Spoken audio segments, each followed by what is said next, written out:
Welcome to the Stressless Eating Podcast, where we help diet-obsessed and food-crazed women break themselves out of the food and body prison, end the dieting madness, and take control of their health for good. I'm your host, Leanne Ellington, and this podcast is about answering one question. How can you heal your relationship with food and your body and take a practical approach to this whole self-love journey, but without all that restriction, obsession, and shame, and without needing years of therapy to do so? If you want to know the answer, you're in the right place. All this information is 100% free, so please subscribe to and review our podcast. Back in the day when I owned my own fitness studio for women, in what now seems like a lifetime ago, every single year I would offer this thing called a 28-day holiday body challenge, and where every single year, 50 or so women that would otherwise be gaining weight during that tricky time between Halloween and New Year's would sign up to work with me while I guided them through the process of, whatever I was saying, like dropping pounds fast or getting in your skinny jeans by New Year's or getting rid of that muffin top or just whatever words I was using in my marketing. And it wasn't rocket science. Like, I would put them on this calorie restricted, diet in a meal plan and have them come to my studio at least, 3 or so times a week to work out. And then we would strategically use the holidays like Thanksgiving Day or Christmas Day as what I would call at the time a cheat day. And so, of course, as you do when you're in weight loss challenge mode, we took pictures and measurements and body fat percentages to measure their progress. And so you can probably imagine, lots of pounds were dropped and physiques were chiseled and body shaping happened right before my eyes. And it all worked until it didn't anymore, because things were great for 30 days or 6 weeks. But what happened after that? Well, that's really the part of my own shame and like the story that really brought up a lot of shame for me and a fear of failure. And I didn't really allow myself to share this part for a long time, because the truth is, come January 1st, that dreaded bounce back effect was already in full force. Like, they had grown tired of eking out the energy to monitor and count and measure and track every morsel of food that touched their lips. And, their bodies were exhausted and sore and overtrained, and they were just in need of major recovery after that literal and metaphorical sprint that they just participated in.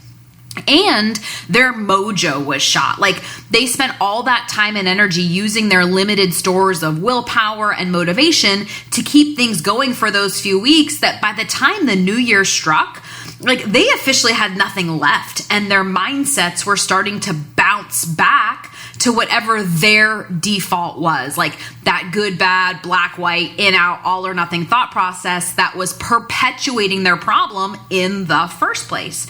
And yes, I'm sharing examples from the holiday season. And yes, the holiday season is upon us yet again, as this episode is coming out in December of 2020, which is our first, pandemic holiday season. But the reality is that this cycle and this problem I'm talking about here, it's a year-round thing. And looking back, I know exactly why it happened too, because we only made over part of them. Like, we didn't do what needed to be done on the inside, the head work, addressing the problem, creating actual brain change. And we never addressed the cause of their struggles, like their relationship with food or their relationship with their body. And we just essentially threw another diet, another plan, another short-term Band-Aid at it, and we papered over it and skated around the real problem and never actually, healed it. So here is what inevitably happened as a result. Well, as you guessed, the change was temporary, because to be on, they had to be on, like, all the time. They were playing that game of all or nothing, so they were either in or they were out. And we really just address the symptoms. We never address the causes going on upstream in the brain. And so just like it does for you, once all of that go hard, go home and motivational rah-rah wears off, we all go back to our default thinking and default way of living and default habits because we are just creatures of habit. It really is just science. And boy, oh boy, like everything I'm sharing with you right now, like I said, it used to cause me a lot of shame and heartache because, again, like I feel like I was teaching people the diet mentality and I was, but the truth is like I didn't know what I didn't know. I was just doing my best. But now that I know like what I do know in reality, I see that this was some of the most valuable experimentation I ever conducted because I got to be like in the trenches of what doesn't work and really work with thousands of people in their habits and their mindset. And so here's what I got to discover as a result of all this. Like some of my clients really only did need to change their diet and start exercising more. Like some of them really just only needed that. But for some of the women, like, and I'd say most of the women, like working out and nutrition programs were not enough to change their life forever because most of them were being held back by something so much bigger and much more emotional. Most of them were caught up in that same up and down short-term roller coaster that I had been stuck on for decades myself. And the one that, if you're listening to this podcast, chances are you're probably stuck on it too. It's that one that kept me feeling like a slave to dieting and a slave to working out harder, faster, more. And just like me, like none of them really had a food problem or a motivation problem. It really was a thinking problem. And more specifically, it was that diet mentality that was the problem because, it's that all or nothing, black, white, up and down roller coaster that perpetuates the problem because you can't ever get off of it. And I say you can't ever get off of it. Like if you're indoctrinated in it or stuck in it or committed to it, you can't get off of it. Or if you do, like you just become terrified that you're going to gain weight or go off the deep end. And so either way, you're a slave. Like you're a slave to the dieting, you're a hostage, and it controls your life more than you feel like you control it, right? And so we've talked about this a lot on this podcast, this fact that like you'll never out diet or out willpower or outsmart your relationship with food, your relationship with your body, your relationship with yourself, like never. And so really trying to address your external, or I should say your internal struggles with an external solution. Like, so if you're trying to address your internal struggles, which is like the current wiring in your brain that's causing you to think and act and feel and behave the way that you're currently feeling and acting and behaving, if you go to try to address that with another diet or another exercise program, like it is a recipe for failure. I can flat out guarantee it. And this isn't me being doom and gloom or negative. It's reality because again, like you'll never be able to out diet and out willpower or outsmart your current relationship with food and body and self. It really is as simple as that. And until you swim upstream and really address your relationship with food, your body, and heal that, as in like the wiring in your brain has to change.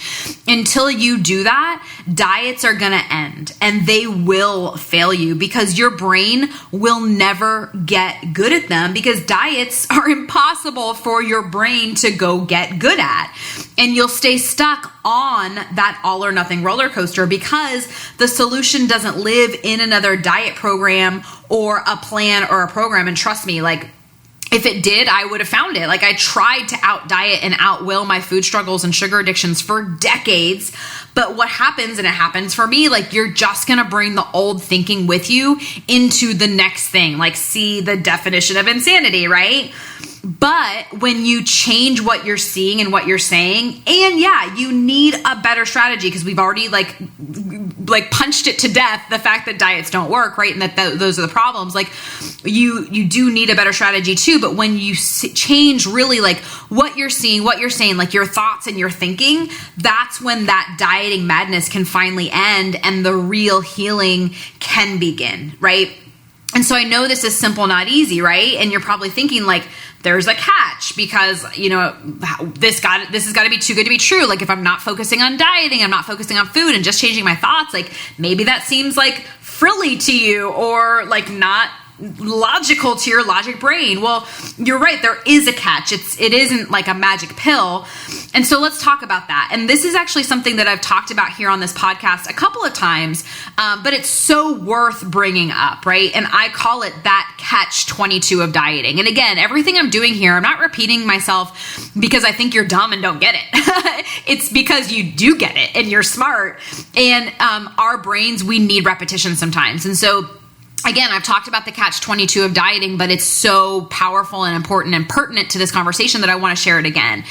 And so I call it the catch 22 of dieting because how it works is like, I've never met a woman that struggles with food or struggles with her body or struggles with her like relationship with herself and her self-talk. And that same woman that struggles, I haven't met a woman that's not also like so sick of dieting and tired and of talking about food in her body, like sick of constantly weighing and measuring and calculating, and sick of stressing and guessing and obsessing, and sick of all of the judgment and the self-criticism and the self-loathing and the shame. Really, that big thing is the shame. Sick of valuing herself based on how much she weighs or how much she ate that day, or she didn't eat that day, right?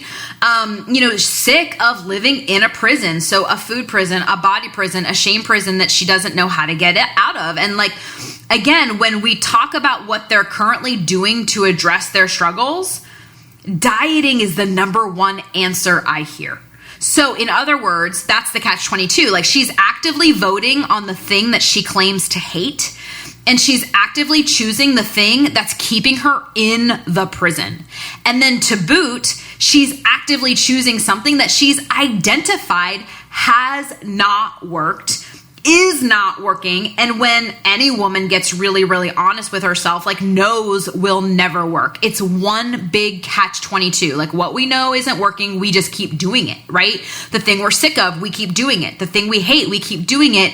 And that's the definition of insanity. And there's absolutely no shame, no judgment around this whatsoever. Like, this is the same cycle I was stuck in for decades. And I have nothing but love and compassion for you and for anyone stuck on that same up and down roller coaster, because it absolutely sucks. And that's why I'm simply here to point it out and really just shed some light and awareness, and hopefully, shine a light on this conundrum that a lot of women don't even realize they have become entangled in.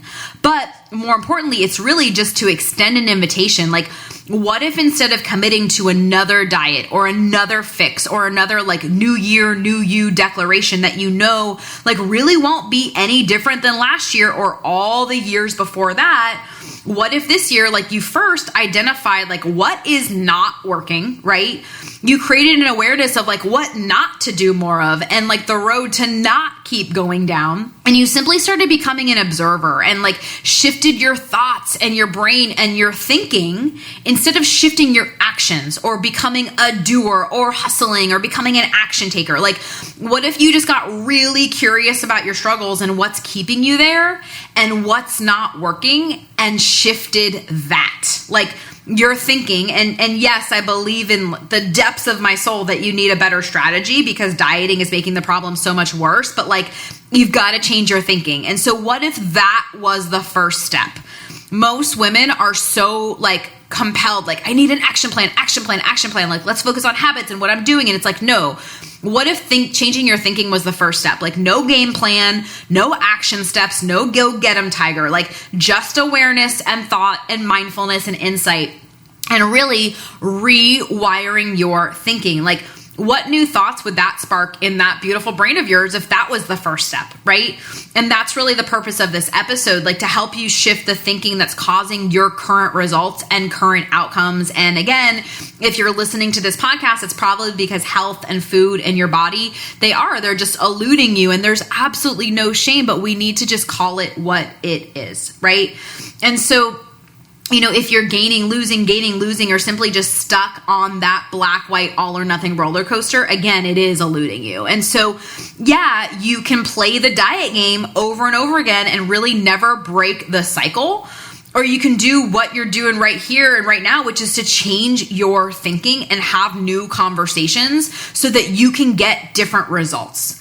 But if you want to do differently, you must think differently. And I know, like, I get it. This is not as sexy as lose 20 pounds in 20 days and all of the things that are being thrown at you. And that's why, unfortunately, like, most women won't do this. Like, most women will go start looking for the next diet and the next game plan and like the next game of control myself or the next action item. But those that do this, like those that stop the definition of insanity, like doing the same things over and over again and expecting different results, like you're going to find that your journey to healing and to finally ending the suffering and struggling can finally begin.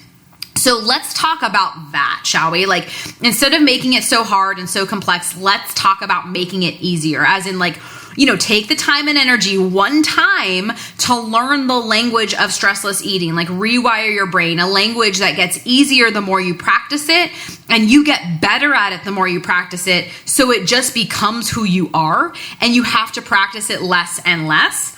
Versus dieting, it gets harder the more we practice it. We get worse at it the more we practice it. And let's face it, like you're never going to get good at it, right? So let's talk about that kind of thinking for a change.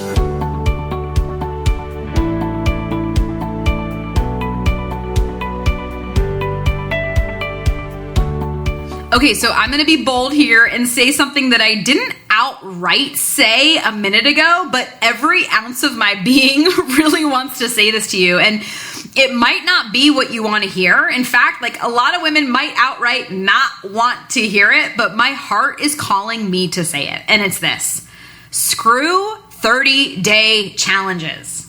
Wait, what? I know, right? I'm going to say it again. Screw 30-day challenges. And I know everyone is or will be offering you this like new year, new you challenge or a jumpstart or a kickstart. And after the holidays or during the holidays, it is so tempting to just want to do something, right?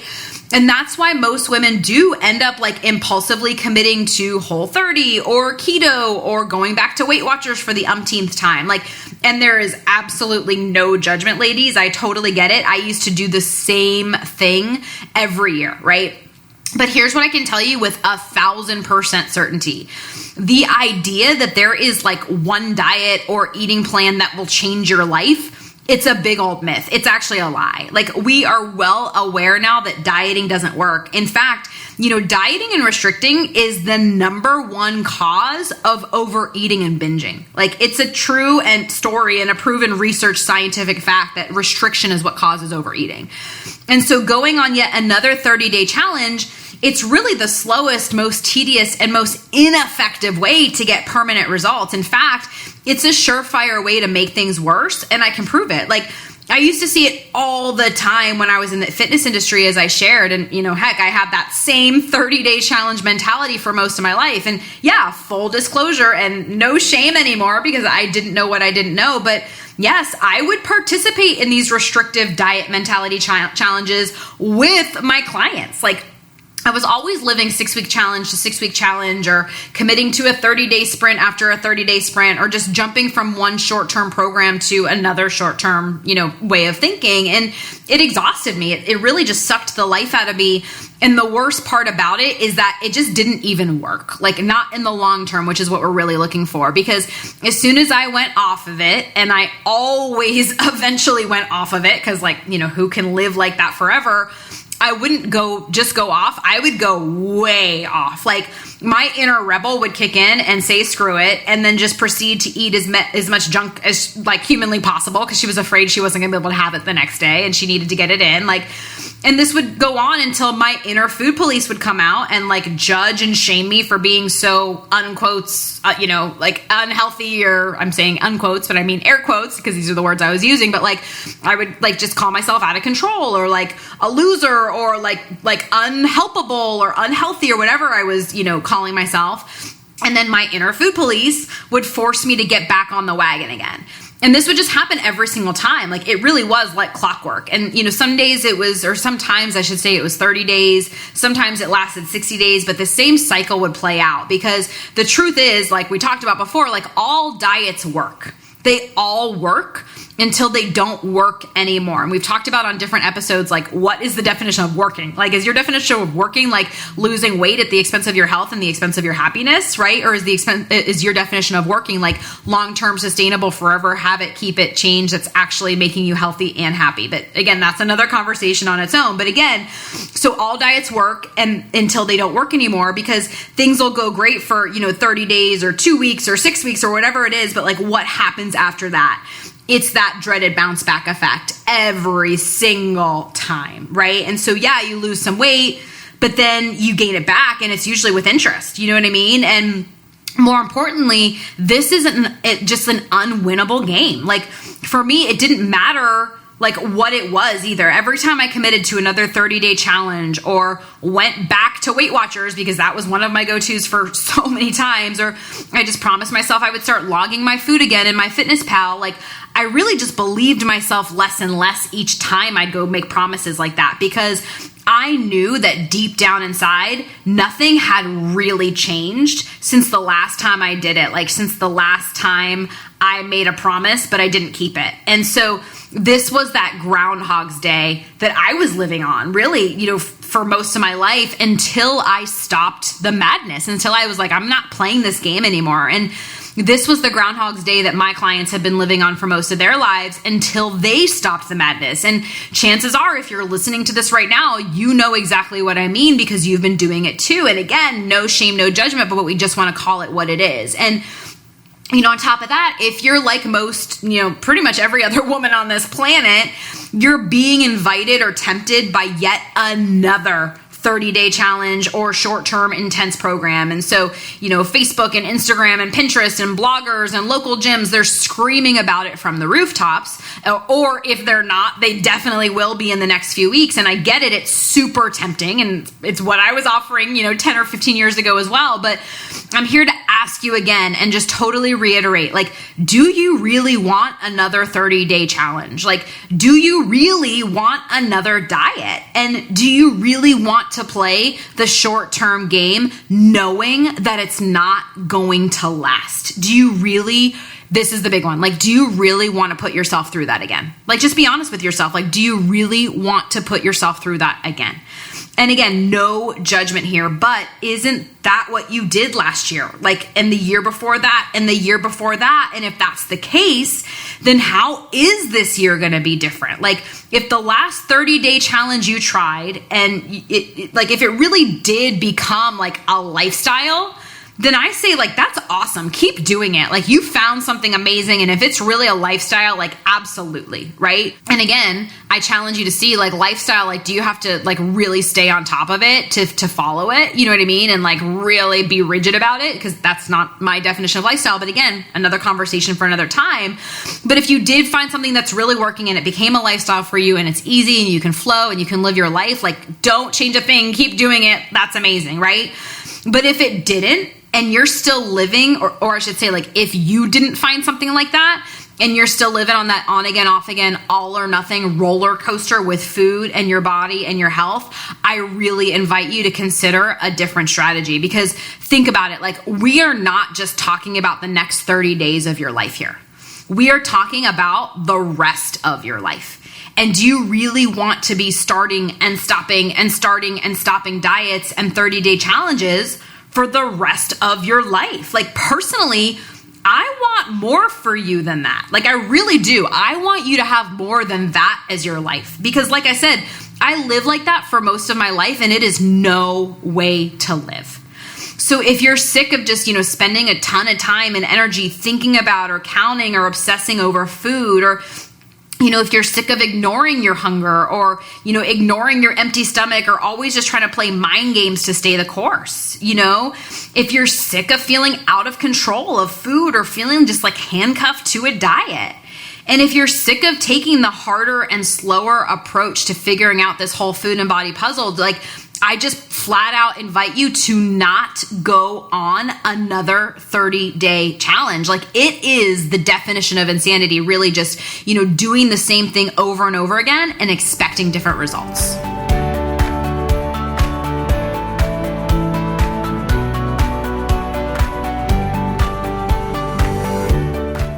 So what's the alternative? Like, how do you take a different approach?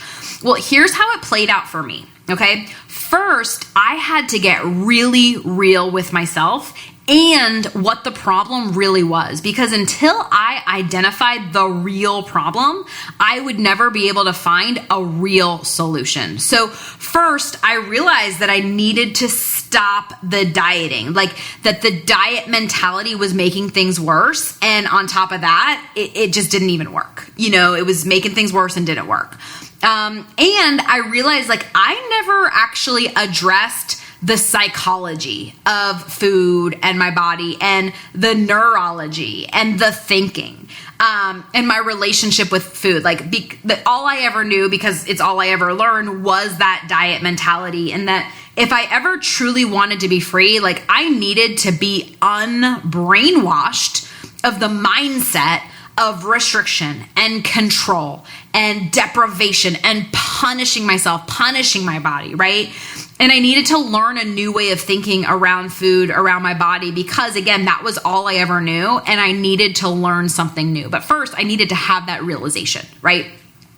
And then also, like for me, how it played out is I realized that food was really just one of the ways that I was disconnected from myself and disconnected from my body. And that if I ever truly wanted to find peace of mind and happiness and freedom, I needed to just end, and I call it the war. Like I call it that I was in a war with myself. I was in a fight and a battle, right? But I really needed to just like end the war I entered into long ago, where I was fighting myself and shaming myself and blaming myself and trying to control myself. And I needed to find a way to move in the direction of peace and love and freedom. But once again, all I ever knew was self-loathing and self-rejection and punishing myself with diets and workouts. So once again, I needed to go learn something new. Moral of the story, for my story at least, this myth that dieting is the solution and that dieting is something that like if you just want it badly enough or like need it badly enough or whatever it is for you, like you'll do everything in your power to go get good at dieting. That's the myth and that's the lie and that's the brainwashing that I speak of that keeps women stuck. Like it keeps them stuck in a prison. And it's a prison of control and judgment and micromanaging every ounce of food that touches your lips. And it's a prison of restriction and deprivation that inevitably leads to guilt or shame. And it's a prison that we actually become afraid to leave. Like, I mean, if it's all we ever known, like we become terrified to leave it. I mean, if you're anything like me and like I was, like it was this conversation that went something like, wait, like what'll happen if I stop dieting, if I stop restricting? I'm just going to go off the deep end and gain a bunch of weight or, insert dramatic storyline because we all have our own, right? And the ironic part is that, like, yes, it's a prison, but it's a prison that in some ways we actually feel safe. Like it feels comforting because it's what we know. And it's all we've ever known for some of us. And the brain loves what is known, even if it's not really that great. It feels safe because we know it, even when it's not that great, if that makes sense, right? And so until we realize that it's actually not great and that it's actually not keeping us safe and that it's not actually comforting us, until we realize that, we stay stuck. But the cool thing is like if we choose it, we can break down those walls and escape anytime we choose. And we can start moving in the direction of freedom and happiness and peace of mind and love. And so what's that look like for you? Well, to be honest, it's so different for every woman. Like we all need our own recipe, but here's what I can tell you it isn't. And I'm going to let you in on a little distinction that I teach my clients. It's kind of like a filter or a process that we use to create their own unique recipes for freedom and happiness and peace of mind and self-love and all those things. And it's super simple because it's really like black or white. It's very binary, as in it's just going to give you clarity right away. It's like a yes or a no kind of type clarity. And so as in like you can ask any of the following or all of the following, and they'll immediately yield you clarity that you're looking for. And so one of the things is like, are you walking towards or in the direction of what's not working for you and committing to more of that? Or are you walking towards what is, or at least what could work for you? It's black or white. Like, are you moving in the direction of what's not working and what never will? Or are you moving in the direction of what will work? It's really black or white. It's one or the other, and it's instant clarity, right? Another one is like, are you walking towards freedom, like food freedom, body freedom, freedom in your head and your heart? Or are you walking away from freedom? Again, black, white, it's one or the other, instant clarity, right? Another one, like, are you walking towards happiness, as in like day to day, do you feel happy? Or are you walking away from happiness? Again, black, white, one or the other, instant clarity. And are you walking towards peace of mind? Or are you walking actively away from peace, like towards restriction and control, right? Like, are you living in stress or worry or anxiety or feeling like you're constantly burnt out or just like hemorrhaging and bleeding energy, right? Again, so easy to see. It's black or white, one or the other, instant clarity. And what we know is that clarity and truth will always set you free, ladies. Even when you don't know like how to shift something, just seek clarity and truth. Like, that's always, always, always the first step, okay? And so here's the reality, and please just take this with so much love, because I mean it with so much love. If whatever you're committing to makes you feel restricted, confined, deprived, or you have to force yourself to do it or stick with it, you're actively outvoting your freedom. Like, you are voting against yourself, right? And if whatever you're committing to makes you feel unhappy, it steals your smile, it robs you of joy, it outright like doesn't make you feel very good, you're actively outvoting happiness. Like, you are just like robbing yourself of it, right? And if whatever you're committing to stresses you out, overwhelms you, or bogs you down, and your heart and soul knows that you're not going to be able to stick with it, you are actively outvoting peace of mind and robbing yourself of that. And if whatever you're committing to causes you to feel, shame and blame and guilt, comparisonitis, perfectionist, any of those, you are actively outvoting love and self-love. So I really just invite you to think about your connection and commitment to dieting. To, first of all, like, thinking that you actually want to even go get better at it. But I also want you to think about this idea that you like simply need to just gain more willpower or discipline, or it's just a matter of finding the perfect one. And instead just ask yourself, is this really what you want and what you need? And like, there is no shame, no judgment, just love. But like, if dieting and practicing the diet mentality hasn't worked up until now, what is going to magically cause it to start working for you now? And if you've been dieting for what seems like forever, like if the diet mentality was ever truly going to work for you, don't you think it would have worked for you by now, right? And there's absolutely no judgment if you are still committed to dieting. It's just that I wish somebody had shared this line of thinking with me decades ago. Like, I wish somebody would have warned me that like the thing I was thinking would save me and would be my solution, aka the diet mentality. I wish somebody told me that that was actually making things worse. Like, this conversation could have saved me years of struggling and suffering and pain, and I wouldn't be who I am if I didn't at least share it with you right here, right now. And so now I turn it over to you. Like, I genuinely invite you to explore the lines of thinking and questioning that I shared on today's episode, especially if the diet mentality has only led you to frustration, sadness, and doubt. I mean, like, what do you have to lose?